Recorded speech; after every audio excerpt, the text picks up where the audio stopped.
Lies in a clothing store got some help from a photo doctor. Yeah. Tonight, News Channel 9's Jessica O tells us how one man detected that the evidence was tampered with. Jessica?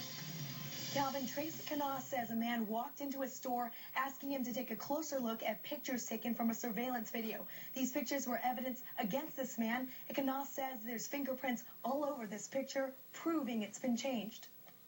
His job is to enhance and repair photos. So when a man came in with a clutch of pictures asking Canas to take a look, he didn't know it would be to aid in someone's defense. He told me these photos had been doctored and wanted to see if I could prove it. His opinion was crucial because these pictures were evidence in a case against Mark Abdelnour.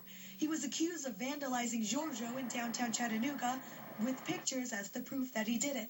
But when Canas studied the photos, he says there were several points to prove these were not the originals. Anyone can put a face on a photo. Check it out. They even put my face on this man's body to see what it would look like. But you know what? It's hard to fool an expert. I studied those photos, scanned them in, compared them, did some analysis, and it was obvious to me for many different reasons that they had been doctored. And here's why. This is Abdelnour with former Sheriff John Cupp. Take a close look at Abdelnour in this picture. First, there's the pixelation. This was all over the photo in the areas that should have detail, but there was none in the face, leading me to conclude that, indeed, the face had been a larger photo from a traditional photo that had been put on top of it.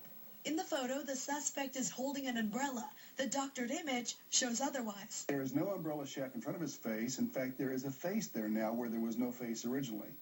And that's very critical. We tried talking with the owners of Giorgio. The owner, Sana Dabit, is Abdelnour's ex-wife. I do not want to be on camera because this is what he wants. But she does tell us that if anyone did doctor the photos, it's Abdelnour. She says she and her family are just ready to move on. And as for Canas, he says the photos speak for themselves. That's a unique, almost fingerprint of the face that's unique to every human being on this earth. And the charges against Mark Abdelnour have been dismissed after Canas testified on his behalf. And investigators say there's no proof who doctored the photos. Back to you. Thank you. Now, Canas tells us he does not act as an expert witness often, but he has testified in a handful of other cases.